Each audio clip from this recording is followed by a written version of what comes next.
28,251 feet बुलंद, mount Everest से तकरीबन 800 फीट छोटा, लेकिन उससे कहीं ज्यादा मुश्किल, दुश्वार और खतरनाक।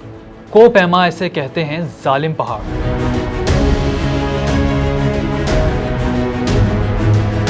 और दुनिया इसे जानती है K2 के नाम से।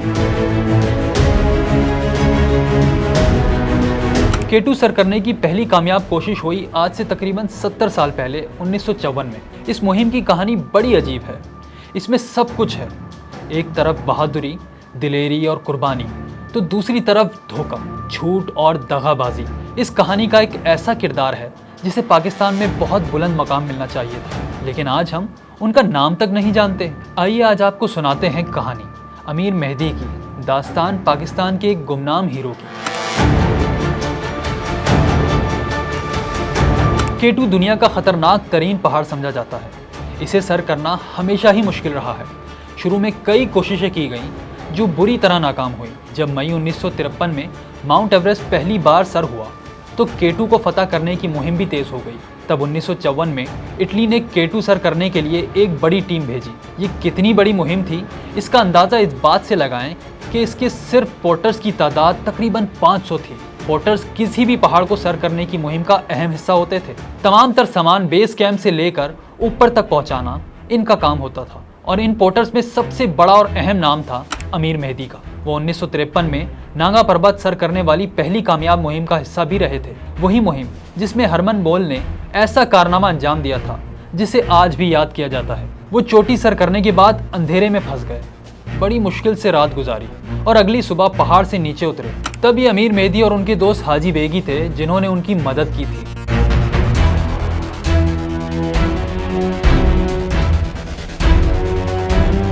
आठ 8,000 मीटर से बुलंद कोई भी चोटी हो, इसे सर करना मौत को दावत देने के बराबर होता है, क्योंकि इतनी बुलंदी पर एक आम इंसान जिंदा रह ही नहीं सकता। यहाँ ऑक्सीजन बहुत कम होती है, इसीलिए इसे डेड जोन कहा जाता है। फिर शदीद ठंड, तूफानी हवाएं और बर्फानी तोदों का खतरा अलग। जरा सोचिए, यहाँ खुले आसमान तले रात गुजारनी पड़े तो क्या होगा। अमीर मेहदी को यही करना पड़ा। सिर्फ एक रात ने इनकी जिंदगी बदल दी, हमेशा के लिए। हुआ यूं कि K2 कैंपेन के दौरान 2 कोपैमा, अकील कैंपोनेनी और लीनू लाचादेली 8,000 मीटर तक पहुंच गए। अब चोटी सर करने के लिए उन्हें जरूरत थी ऑक्सीजन की।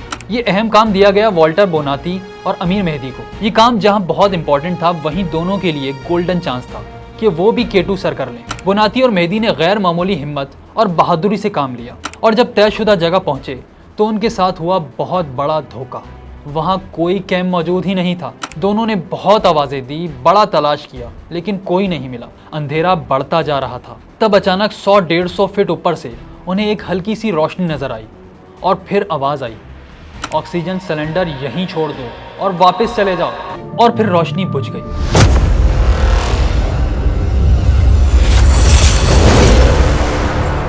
मेहदी और बोनाती हैरान रह गए।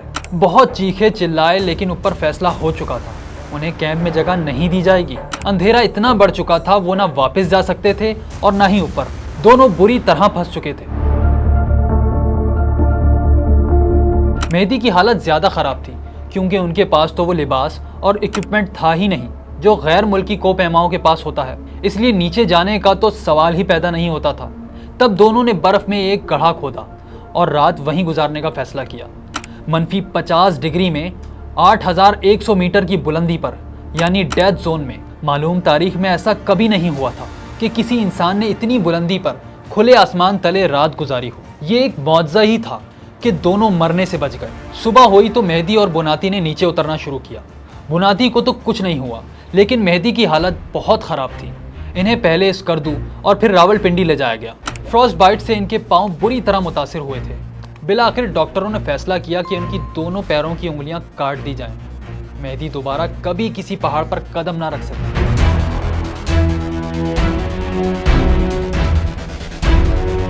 उधर लाचादेली और कॉम्पोनेनी ने अपने मंसूबे को मुकम्मल किया। नीचे आए, रखे गए ऑक्सीजन सिलेंडर उठाए और कुछ देर बाद K2 सर कर लिया। तारीख में पहली बार किसी इंसान के कदम K2 की बुलंदी पर पहुंचे थे। वो अलग बात कि वो दोनों इस एजाज के लायक नहीं थे। लाचा देली और कॉम्पोनेनी यही नहीं रुके, बल्कि नीचे आकर इल्जाम लगाया कि बुनाती और मेहदी ने उस रात उनके ऑक्सीजन सिलेंडर इस्तेमाल किए थे, जिसकी वजह से चोटी सर करने के दौरान ही उनकी ऑक्सीजन खत्म हो गई थी। यानी उल्टा चोर कोतवाल को डांटे। बुनाती तो वजाहतें देते ही रह गए, लेकिन उनकी किसी ने ना सुनी। आखिर कॉम्पोनेनी और लाचा देली ने ऐसा क्यों किया? असल में कॉम्पोनेनी 40 साल के थे और लाचा देली 29 के। उनके मुकाबले में बुनाती जवान थे, जिनकी उम्र सिर्फ 24 साल थी। तो उन्हें खतरा था कि चोटी सर करने का मौका मिला तो बुनाती दोनों से पहले पहुंच जाएंगे और वो बगैर ऑक्सीजन के भी सर कर लेंगे। यूं उन दोनों का नाम पीछे रह जाएगा। इसलिए कॉम्पोनेनी और लाचा देली ने बुनाती और मेहदी को धोखा देने का फैसला किया और इसे छुपाने के लिए फिर झूठ पर झूठ भी बोले। हालांकि हकीकत ये थी कि अगर अमीर मेहदी और बुनाती इतनी बुलंदी तक ऑक्सीजन सिलेंडर ना पहुंचाते तो दोनों कभी चोटी नहीं सर कर पाते। यूं कॉम्पोनेनी और लाचा देली हीरो बन गए और बुनाती और मेहदी विलन। और अगले 50 साल तक दुनिया यही समझती रही। यहाँ तक कि 2004 में लाचा देली ने अपनी किताब में हकीकत से पर्दा उठाया, यानी आधी सदी गुजर गई तब जाकर सच बोला। फिर 2007 में इटली की हुकूमत ने मेहदी और बुनाती दोनों की खिदमत को तस्लीम किया।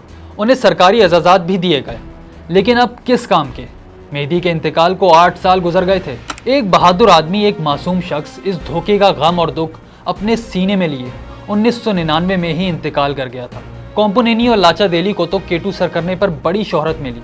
बुनाती ने भी किताबें लिखकर बहुत पैसा कमाया, लेकिन इस पूरे वाक़ये में सबसे ज़्यादा मजलूम किरदार अमीर मेहदी थे, जिन्हें कुछ नहीं मिला।